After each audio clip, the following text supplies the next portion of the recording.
What is an unwritten law you abide by? Assume anything you tell anyone will be repeated. To build on this, assume anything you put in writing could be read in front of a jury. Paper, text, email. Imagine what you're about to hit send on gets read aloud to a courtroom before you hit send. Happened to me at work and it fricked up a whole week. I don't tell anyone anything at work that is not work related anymore. It isn't worth it. Always let the people on the elevator get off before you get in. Same for buses. You would think this is common fricking sense. But let me tell you, it's not that common. SMH. Put the fricking cart in the fricking cart, return like a decent human being. I'll extend this. If you don't want something, put it back where you found it. Also, if you accidentally make a mess, clean it the frick up. The minute someone is like they get paid to do that, I lose a lot of respect for them. Don't trust anyone who backstabs others in front of you. E2. Brute. This was kind of a big thing in the military.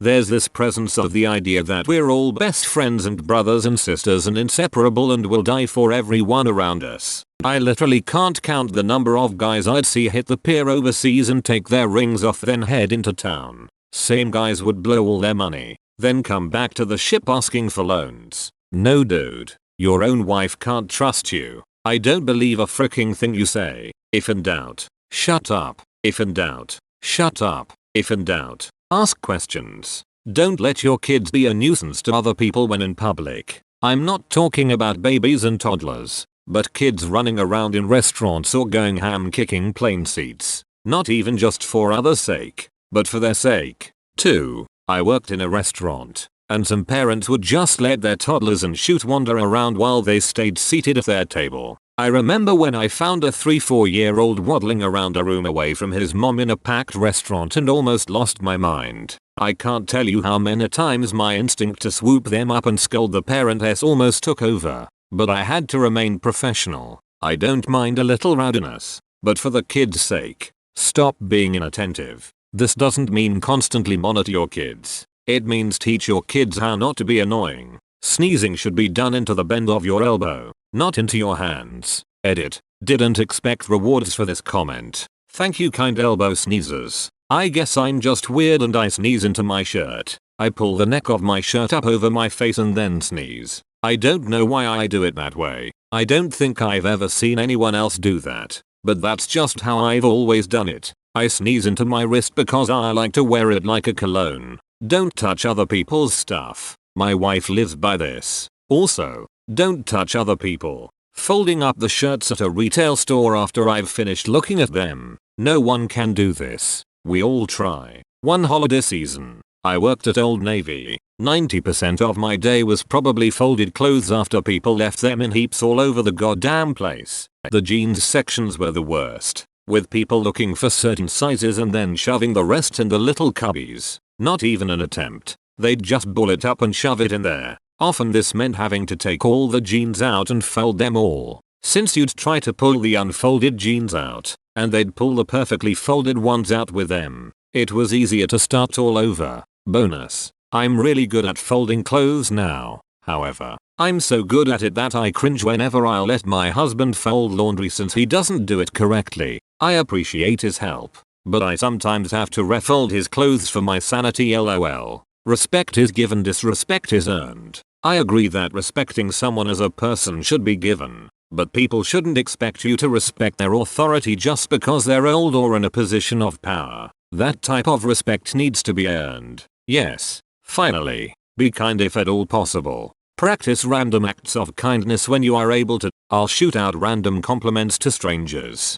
especially if they look like they need it. I don't get paid enough to worry about others not doing their job. I agree, unless someone's incompetence directly affects my ability to efficiently do my job. Oh man, this reminds me of an argument I have with my dad all the time. He is often put into a management position to oversee other people, but they don't pay him for the extra work and he still has to do his actual job as well. He complains all the time about how lazy his workers are and how they don't care and how they get paid way too much. They don't listen to me, blah blah blah kind of shoot. I keep telling him, they don't pay you to be supervisor, so it's not your problem. You aren't supervisor and don't have the authority that comes with the position and pay, and there are no consequences to ignoring you. So of course they will ignore you. They are only going to do what they feel they are being paid to do. He needs to complain about his pay, not his co-workers' pay. If his company wants him to do the work, they need to pay him. But he is a boomer and has that loyalty to the company at all costs mentality. Meanwhile, every single mistake gets laid on my dad. And more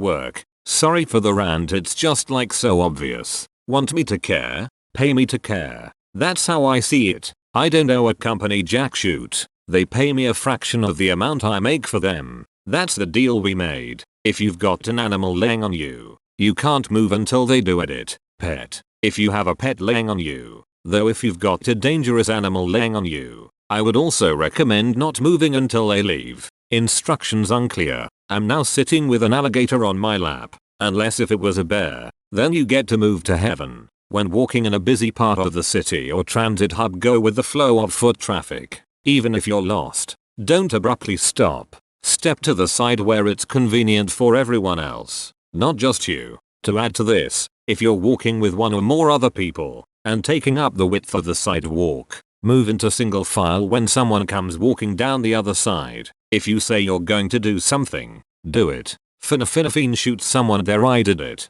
Happy? I didn't say when I would do it. I'll do it later. Not using the light inside my truck while driving. Okay dad. I was in the camp of why does this matter, it's so dumb, until I had to drive in a car with it on and notice the glare off the windshield on a poorly lit street. Never make eye contact in a public bathroom. I never thought about it until now, but I have been following this rule my entire life without realizing it. Also, the restroom is not the place for small talk, meetings, phone calls, etc. I don't go to the public restroom for social interaction. Toilet paper roll goes over, not under. If that's the way they do it in upscale hotels, it must be the right way. The fricking patent for rolled toilet paper shows it going over. Anyone who does otherwise is suspect in my book. Only reason I put the other way is so my cat doesn't unroll it. Ha ha ha ha. Cat people can understand this, right? Don't be a left lane passing lane hog. That's written in law in a lot of states. I really hate these people. Hope for the best. Plan for the worst. Expect something in between. The Hale principle. So that you may never be disappointed. High aspirations. Low expectations. The real you is who you are when nobody is watching. But that doesn't matter to anyone. In other people's reality, the only you they know is the one you show them. I'm not so sure. I wouldn't view my stepsister like my browser history suggests.